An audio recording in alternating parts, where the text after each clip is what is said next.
Amy की life का बहुत बढ़िया दिन चल रहा था, पर उसे क्या पता था कि आने वाले 5 मिनटों में उसकी सारी की सारी जिंदगी तब्दील होने वाली थी। वो एक ऐसी जगह फंसने वाली थी कि उसे कोई बचाने वाला भी नहीं होगा और उसे चारों ओर अंधेरा दिखाई देगा, जैसे कि पाताल लोक हो। और वो कुछ ही मिनटों में अपनी जान के लिए तड़पती हुई दिखाई देगी। जी हाँ, ऐसी ही स्टोरी है एमी मैरिया की। इसने कुछ ऐसा देखा कि कोई भी अपनी लाइफ में ऐसे फंसना नहीं चाहेगा। एमी को एडवेंचर में रहना और नई नई चीजें ट्राई करना बहुत ज्यादा पसंद था, तो इसीलिए उसने अपने फ्रेंड अलेक्जेंड्रो को कॉल की, जो कि एक डाइवर एक्सपर्ट और ट्रेनर भी था। एमी ने उसे कहा कि वो भी उससे डाइविंग सीखना चाहती है। तो दोनों साइकून की एक बहुत बड़ी केव सेलेक्ट कर लेते हैं, जो कि मेक्सिको में स्थित है। और इसी चीज के लिए एमी की ट्रेनिंग भी शुरू हो जाती है। पूरी ट्रेनिंग होने के बाद दोनों इस जगह चल पड़ते हैं और एमी अपने फ्रेंड को इस चीज के लिए मना लेती है कि वो ही लीड करेगी इस केव में जाने के लिए, क्योंकि वो चाहती थी कि उसका फ्रेंड उसकी रिकॉर्डिंग करे और जब वो आगे आगे बढ़ रही हो। तो यही एमी की सबसे बड़ी गलती आगे होने वाली थी। वैसे तो उसका फ्रेंड उसे मना लेता है कि वो 40 फीट से नीचे नहीं जाएंगे और वो सीधा सीधा जाकर इस केव के एडवेंचर को पूरा कर लेंगे। इसे पता था कि इसी एमी की ये वाली स्टोरी पूरी कंट्री को हिला के रख देने वाली है। तय किए गए दिन 11:26 पर वो डाइविंग शुरू कर देते हैं और जैसे उन्होंने डिसाइड किया था कि एमी ही इस डाइव को लीड करेगी, वैसा ही होता है। वो 25 मिनट स्विमिंग करते हैं, एडवेंचर करते हैं और नई नई चीजें नीचे देखते हैं।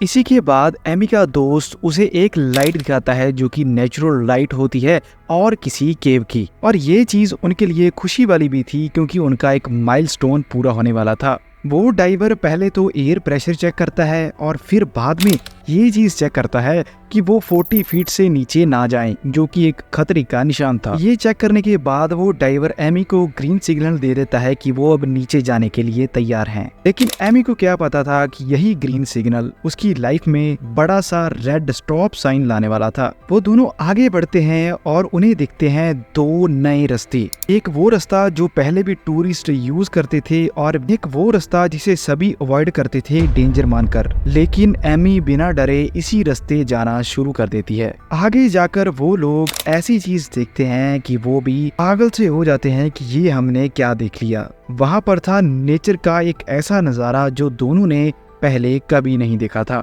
और इस एडवेंचर पर एमी इसी मौके को रिकॉर्ड करना चाहती थी, तो उसका दोस्त वही करता है। पर जिन लाइट्स के साथ वो दोनों आसपास देख रहे थे, उन्हें ऑफ करना पड़ता है, क्योंकि वो चाहते थे कि उनकी फोटो और वीडियोस में नेचुरल लाइट ही आए, जो वीडियो बढ़िया बन सके। रिकॉर्ड की गई वीडियोस एमी को बहुत ज़्यादा पसंद आती हैं और वो खुश भी होती है। ऐसे ही वो दोनों आगे बढ़ना शुरू कर देते हैं और जो लाइट्स एंड्रू ने बंद की थी वो ऑन करना भूल जाता है और वो फिर भी स्विम करना शुरू कर देते हैं। आगे जाकर एमी को 2 रास्ते दिखाई देते हैं। ये दोनों रास्ते ही केव्स को जाते हुए दिखाई दे रहे थे।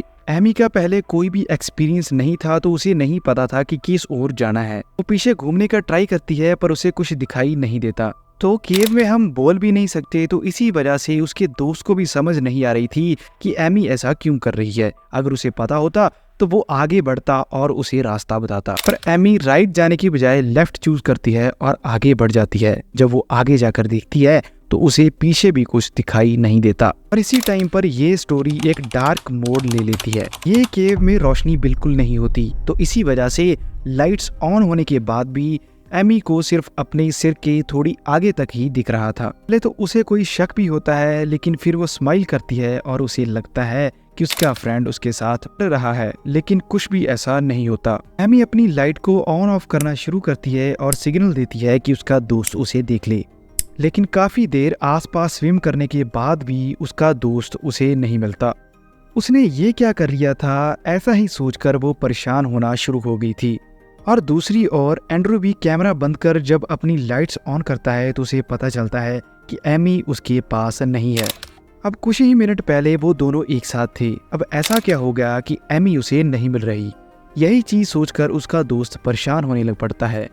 फिर जल्द ही वो एक्टिव होता है और अपने आसपास एमी को ढूंढने लगता है, क्योंकि उसके दिमाग में ये चीज आ गई थी, अगर एमी कहीं पैनिक कर गई या डर गई तो उसके लिए नई दिक्कत आ सकती है। एंड्रयू पूरे 3 मिनट वेट करता है और आसपास ढूंढता है, लेकिन डार्कनेस इतनी होती है कि वो उसे नहीं मिलती। एंड्रयू को ये यकीन हो जाता है कि वो उसके आगे थी तो वो बाहर निकल गई होगी, एंड्रयू को ये दिखाने के लिए कि वो भी खुद अकेले डाइविंग कर सकती है। तो ऐसा उसे लगने के बाद वो मार्किंग से हटाता है और आगे बढ़ना शुरू करता है। फिर पता चलता है कि मार्किंग हटानी ही उसकी सबसे बड़ी गलती थी। जब एंड्रयू फिनिश पॉइंट पर पहुंचता है और देखता है कि एमी भी यहाँ पर नहीं है तो घबराना शुरू कर देता है। दूसरी साइड एमी इतनी डार्कनेस में फंसी हुई थी कि बस अपनी लाइट को ही ऑन ऑफ करके ब्लिंक करके ये सोच रही थी कि अभी उसका दोस्त उसे बचाने आ जाएगा। एमी घबराती भी है और फिर अपने आप को समझाने लग जाती है कि उसका दोस्त एक परफेक्ट और स्पेशल डाइवर है, वो अभी आएगा और उसे बचा लेगा। यही एमी की लास्ट होप थी। दूसरी तरफ एंड्रयू एंड पॉइंट पर जाकर एमी को वापस लाने की सोचता है, पर फिर उसे पता चलता है कि उसका ऑक्सीजन का टैंक खत्म हो चुका है और यही सबसे बड़ा खतरा था। अगर एमी का भी ऑक्सीजन टैंक खाली हो गया तो उसकी भी उसी टाइम पर केव में मौत हो जानी थी। तो नया टैंक ढूंढने के लिए वो वहां से दूर जाता है और 1-2 घंटे के बाद फिर वहीं केव पर वापस आता है। तभी उसके दिमाग में यह भी चीज चल रही होती है कि वो खुद अकेला ही एमी को बचा लेगा। और इस टाइम तक पूरे 2:15 हो चुके थे और एंड्रयू के एक्सपीरियंस के हिसाब से इतने टाइम में ऑक्सीजन का टैंक खत्म हो जाता है। और फिर भी एंड्रयू कुछ नेगेटिव सोचे बिना आगे बढ़ता है और एमी को ढूंढने लग जाता है, क्योंकि एंड्रयू को होप होती है कि उसकी दोस्त इतनी जल्दी हार नहीं मान सकती। और पूरे 15 मिनट स्विम करने के बाद एंड्रयू को कुछ फ्लोट करता हुआ दिखाई देता है। जी हाँ, ये एमी की ही बॉडी है जिसके बारे में उसके दोस्त को पास जाकर पता चलता है। एक चीज देखकर तो वो पागल ही हो जाता है कि एयर वाली पाइप एमी के मुंह में नहीं है, वो बाहर पानी में लटकी हुई दिखाई दे रही थी। यही वो टाइम था जब एंड्रयू ये सोच रहा था कि एमी को वो अभी भी बचा सकता है, लेकिन ऐसा कुछ भी नहीं हुआ। ये था एमी का अंत। वो बहुत ट्राई करता है, अपनी पाइप भी उसके मुंह में डालता है और एयर देने की ट्राई करता है और बहुत सारे वे से एमी को सपोर्ट करता है कि किसी ना किसी तरह उसे सांस मिले और वो बच जाए, लेकिन तब तक बहुत देर हो चुकी थी। फिर पूरे 15 मिनट स्विम करने के बाद किसी ना किसी तरह लटकते लटकते वो एमी को ऊपर ले आता है और तभी उसे पता चलता है कि अब एमी नहीं बच पाई और उसकी डेथ हो चुकी है। बड़े दुखी मन से वो पुलिस को इन्फॉर्म करता है। अथॉरिटीज़ आती हैं और एमी की बॉडी को ले जाकर उसकी फैमिली को सौंप देती हैं। इसके बाद इसी केव पर गवर्नमेंट द्वारा बहुत सारी चीज़ें चेंज की गई और डाइवर्स को और ज़्यादा सचेत किया गया कि आगे इसी तरह एमी की तरह कोई और अपनी जान ना गवा दे। ऐसी और भी बहुत सारी स्टोरीज हमारे चैनल पर पड़ी हुई हैं, आप सब्सक्राइब करके उन्हें भी चेक कर सकते हैं। Thank you.